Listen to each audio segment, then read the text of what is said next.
Halo kamu, welcome to Power Learning Corner di edisi The Code Playbook, menyusun portofolio investasi mandiri yang tenang. Dengan aku Rais, financial planner kamu.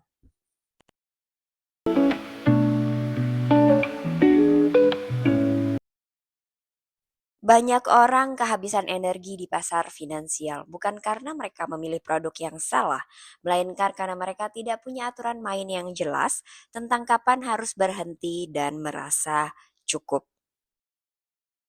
Banyak dari kelas menengah yang mengalami kelelahan portofolio, aku sebutnya ya, kondisi di mana seseorang terus-menerus memindahkan uang dari satu instrumen ke instrumen yang lain hanya karena tergiur screenshot profit orang lain di media sosial tanpa tahu tujuan diri ini untuk berinvestasi itu apa sebenarnya.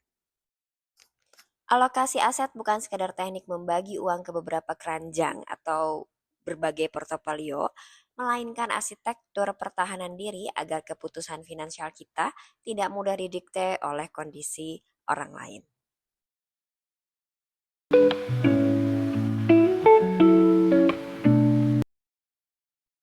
Mengapa strategi tanpa struktur mengundang bencana? Akar masalahnya itu adalah yang pertama, mental accounting trap.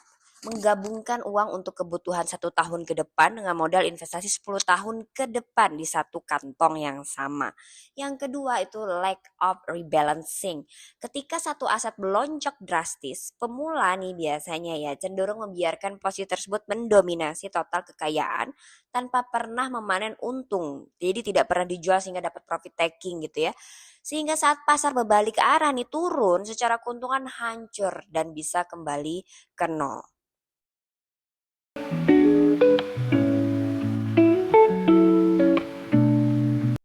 Untuk berinvestasi sebenarnya kita harus melihat juga tujuan keuangan itu. Maksudnya timelinenya, waktunya.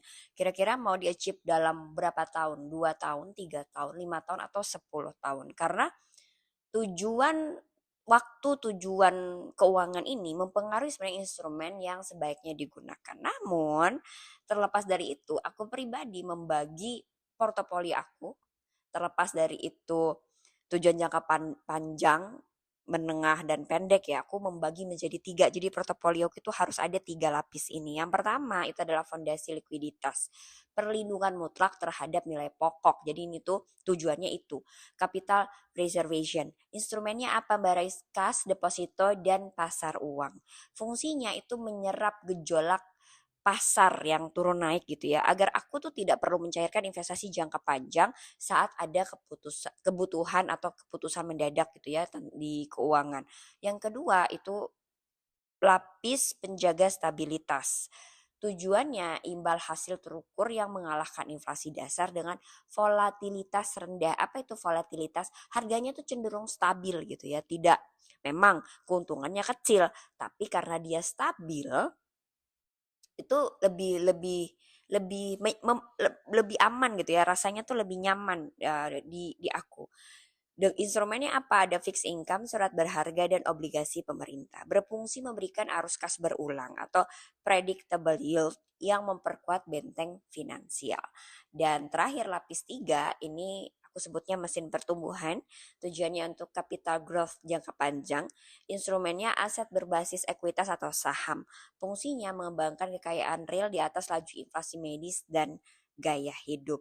Jadi memang ini 3 lapis ini dari aku pribadi, untuk tujuan jangka apapun aku biasanya membagi ini. Jadi misalnya kalau untuk tujuan jangka panjang itu aku aset sahamnya lebih gede, tapi untuk yang fixed income tetap ada di situ, pasar uang atau kas atau deposito tetap ada di situ. Jadi setiap tujuan keuangan itu aku punya persentase-persentasinya masing-masing.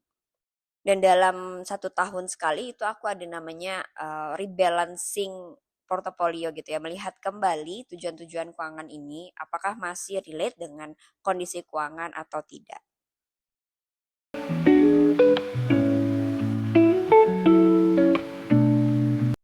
Perlu diingat dalam finansial itu sebaiknya kita itu bukan berarti pasrah ya atau tidak memiliki ambisi bertumbuh, melainkan mampu mengunci batas kata cukup secara rasional karena ini penting teman-teman.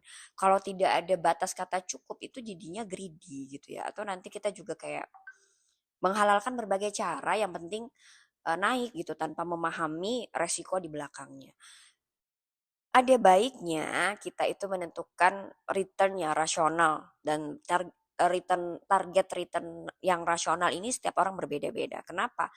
Karena pribadinya berbeda gitu ya, fokusnya juga berbeda. Namun aku mau sharing ke kalian, mungkin ini bisa jadi bahan refleksi. Apakah worth it mengejar keuntungan 50% tetapi dibayar dengan kecemasan kronis ketika pasar turun dan kalian tuh memiliki resiko kehilangan modal 100%. Kalau aku pribadi, aku lebih nyaman mengejar yang lebih eh kecil ya, nggak usah 50% deh gitu. Target aku tuh 10-20% per tahun, tapi konsisten gitu ya dapatnya. Modalku nggak kegerus banyak. Jadi kalau pasar pun turun tuh aku masih merasa bisa bernafas, tidak yang langsung dak dikduk der gitu ya. Dan tidur pun bisa lebih nyenyak. Sekedar mengingatkan jangan sampai kita terjebak dengan FOMO investasi gitu ya karena melihat screenshot portofolio orang lain, resiko return yang lebih tinggi gitu ya yang di show di sosial media ngebuat kita merasa tertinggal. Ingat, sadari bahwa portofolio orang lain dirancang untuk hidup mereka, kondisi kas mereka dan keuangan mereka, dan batas stres mereka. Mengimpor strategi orang lain tanpa memahami arus kas diri sendiri itu adalah bentuk sabotase diri yang paling nyata.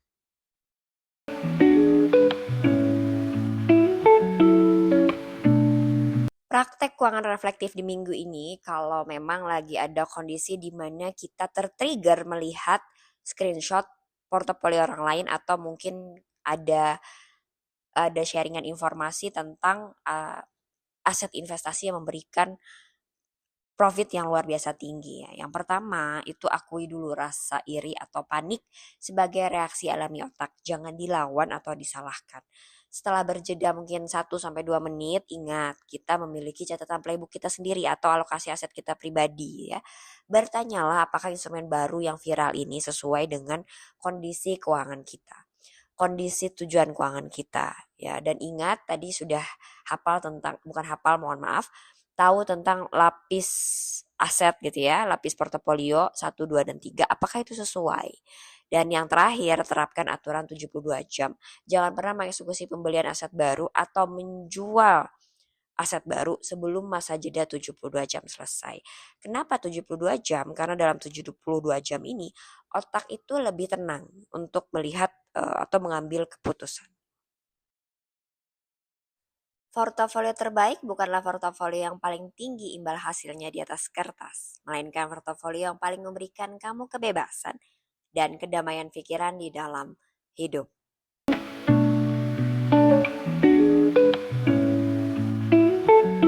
Mulailah kebiasaan baik hari ini sekecil apapun itu karena kamu berharga.